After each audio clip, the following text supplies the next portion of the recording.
Hello students, how are you. बच्चों, आज हिंदी की कक्षा में आप सबका स्वागत है। सभी बच्चे अपनी बुक, सुरभि, रफ कॉपी और पेंसिल लेकर बैठ जाएं और आज का सेशन ध्यानपूर्वक अटेंड करें।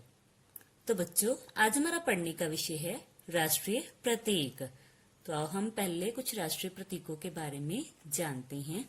जैसे भारत का राजकीय चिन्ह है 4 शेरों वाली मूर्ति, राष्ट्रीय पुष्प कमल, राष्ट्रीय पक्षी मोर, राष्ट्रीय ध्वज तिरंगा, राष्ट्रीय पशु बाघ और राष्ट्रीय खेल है हॉकी।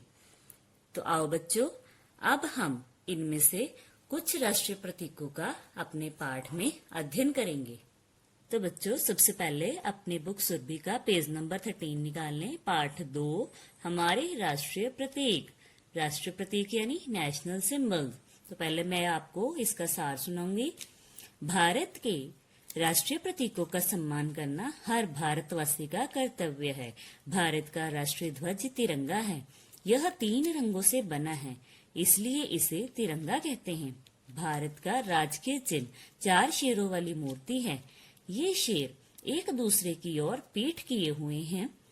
यह चिन्ह सारनाथ में अशोक द्वारा स्थापित स्तंभ में से लिया गया है।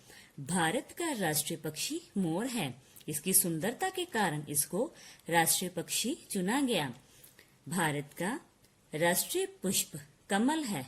कमल को इसकी पवित्रता, सुंदरता और सुगंध के कारण राष्ट्रीय पुष्प चुना गया।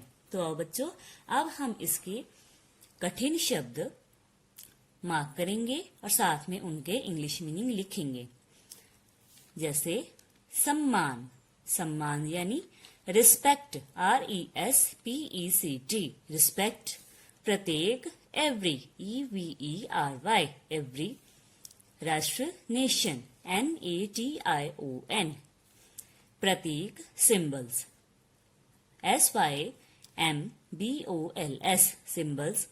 नेक्स्ट इज राष्ट्रीय ध्वज यानी national flag, NATIONAL, national. FLAG, flag. अधीन यानी slave, SLAVE, slave. Next is आजाद, आजाद मीन्स फ्री, FREE, फ्री। लाल किले पर, on the red fort, RED, red, FORT, fort. Union jack means flag of great Britain, GREAT, great, BRITAIN, Britain. केसरिया यानी saffron, SAFFRON, saffron. त्याग mean sacrifice, SACRIFICE, sacrifice. शांति यानी पीस, PEACE। नेक्स्ट इज सफेद पट्टी के बीच में, in the middle of white man. Middle का spelling MIDDLE, white, WHITE, white, BAND, band. चक्र, चक्र यानी सर्कल, CIRCLE, सर्कल।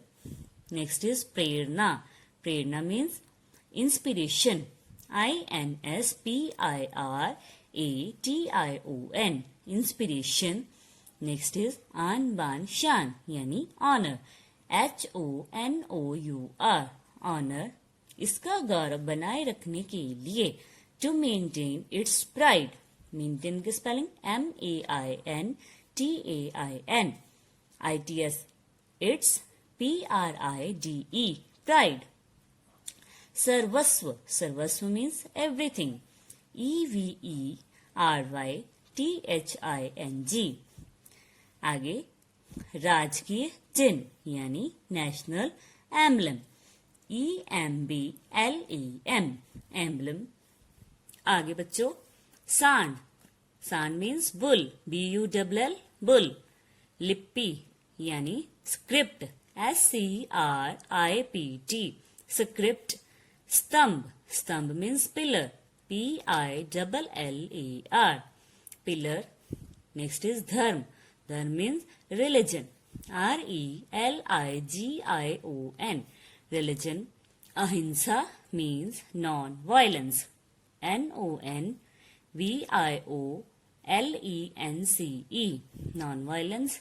संदेश यानी मैसेज, MESSAGE, मैसेज। आगे बच्चों, राष्ट्रीय पक्षी यानी नेशनल बर्ड, BIRD, बर्ड।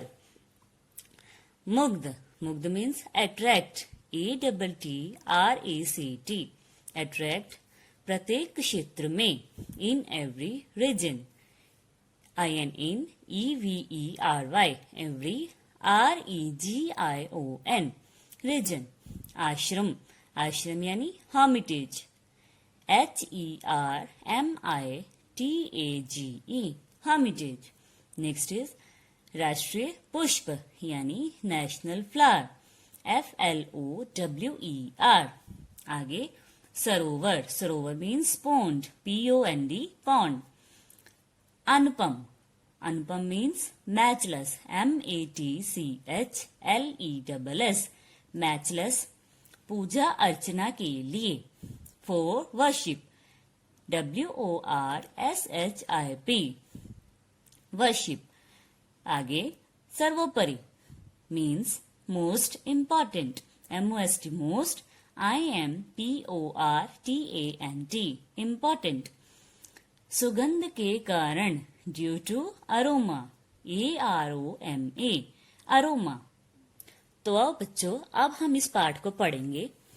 हमारे देश के कुछ राष्ट्रीय प्रतीक हैं जिनका हमें सम्मान करना चाहिए। ये राष्ट्रीय प्रतीक क्या हैं? आइए पाठ पढ़कर जानें। प्रत्येक राष्ट्र की पहचान के कुछ चिन्ह या प्रतीक होते हैं। उन प्रतीकों का वह राष्ट्र सम्मान करता है तथा दूसरे राष्ट्र उन चिन्हों से उसे पहचानते हैं। आइए अपने देश यानी इंडिया के कुछ प्रतीकों के विषय में जानें। राष्ट्रीय ध्वज, हमारा भारत वर्षों तक अंग्रेजों के अधीन रहा यानी गुलाम रहा। 15 अगस्त 1947 को हम आजाद हुए।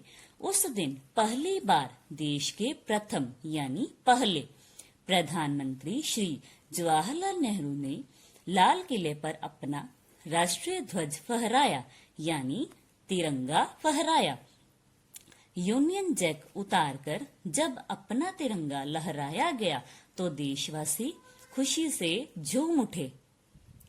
आगे तिरंगे में सबसे ऊपर केसरिया रंग साहस और त्याग का, बीच में सफेद रंग सत्य यानी सच और शांति का तथा नीचे का हरा रंग विश्वास यानी ट्रस्ट और खुशहाली का प्रतीक है। झंडे की सफेद पट्टी के बीच में गहरे नीले रंग का चक्र है जिसमें 24 तीलियां हैं। यह चक्र हमें निरंतर यानी हमेशा आगे बढ़ते रहने की प्रेरणा देता है। हमारा राष्ट्रीय ध्वज हमारी आन बान और शान है यानी हमारा गौरव है। इसका गौरव बनाए रखने के लिए हम भारतवासी अपना सर्वस्व न्यौछावर करने को तैयार हैं यानी सब कुछ बलिदान करने को तैयार हैं। राजकीय चिन्ह, प्रत्येक राष्ट्र का एक राजकीय चिन्ह या निशान होता है। इसका प्रयोग सरकारी पत्र यानी गजेट्स आदि में किया जाता है। हमारा राष्ट्रीय चिन्ह है 4 शेरों की मूर्तियां जिसके नीचे 3 चक्र, दौड़ता हुआ घोड़ा और सांड है। प्रतीक के नीचे देवनागरी लिपि यानी हिंदी में लिखा है सत्यमेव जयते, अर्थात सत्य की विजय होती है। सत्य की विजय यानी जीत होती है। यह चिन्ह सारनाथ के बौद्ध विहार के एक स्तंभ से लिया गया है। सम्राट अशोक ने बौद्ध धर्म अपना लिया था। इस धर्म के शांति और अहिंसा के संदेश को दूर दूर तक फैलाने के लिए उन्होंने कई स्थानों में स्तंभ बनवाए थे। इन्हें अशोक स्तंभ कहा जाता है। सारनाथ के स्तंभ में 4 शेरों की मूर्तियां हैं जो एक दूसरे की ओर पीठ किए हुए हैं। उनके नीचे की चौड़ी पट्टी पर एक हाथी, एक दौड़ता हुआ घोड़ा, सांड और शेर अंकित हैं। इसी स्तंभ से हमने अपने राष्ट्रीय चिन्ह की प्रेरणा ली है। तो बच्चों, इस पैराग्राफ को पढ़कर हमने यह जाना कि जब सम्राट अशोक ने बौद्ध धर्म अपना लिया तो इस धर्म का शांति और अहिंसा का संदेश उन्होंने लोगों तक पहुंचाने के लिए कई स्थानों पर स्तंभ स्थापित किए। उनके सारनाथ में स्थापित किए गए स्तंभ पर 4 शेरों की मूर्तियां अंकित हैं और हमारा राजकीय चिन्ह वहीं से लिया गया है। आगे बच्चों, राष्ट्रीय पक्षी। भारत का राष्ट्रीय पक्षी है मोर। यह जब अपने सुंदर पंख फैलाकर नाचता है तो सब मुग्ध हो जाते हैं। भारत के प्राय प्रत्येक क्षेत्र में यह पक्षी पाया जाता है। राजा महाराजा अपने बगीचों में मोर रखते थे। ऋषि मुनियों के आश्रमों में भी मोर होते थे।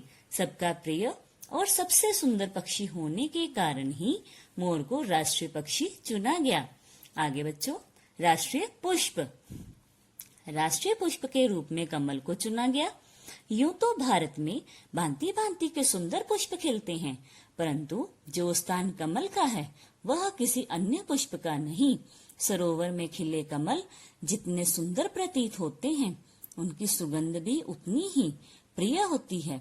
यूं तो गुलाब भी अपनी सुंदरता और सुगंध में अनुपम है, किंतु यह विदेशी पुष्प, विदेशी यानी अन्य देश का, हमारे पुराणों में गुलाब का कहीं उल्लेख नहीं है। यानी हमारे जो प्राचीन ग्रंथ हैं उनमें कहीं पर भी गुलाब का कोई वर्णन नहीं है। पूजा अर्चना के लिए, देवता के चरणों में चढ़ाने के लिए भी कमल के फूल का सर्वोपरि माना जाता है। कीचड़ में भी कमल की तरह रहने की हमें शिक्षा दी जाती है। अपनी पवित्रता, सुंदरता और सुगंध के कारण ही कमल को राष्ट्रीय पुष्प चुना गया। तो बच्चों, इस पैराग्राफ को पढ़कर हमने यह जाना कि कमल कीचड़ में खिलता है, परंतु कीचड़ से निर्लिप्त रहता है और यह हमें भी बुरी संगति से अपने आप को निर्लिप्त यानी दूर रखने की प्रेरणा देता है। तो बच्चों, आज हमने अपने पाठ 2 राष्ट्रीय प्रतीक का अध्ययन किया। आप भी इस पाठ को अच्छे से पढ़ेंगे व इसके कठिन शब्दों को अपनी रफ कॉपी पर लिखेंगे। अगले वीडियो में आपके साथ फिर से मुलाकात होगी। तब तक के लिए गुड बाय।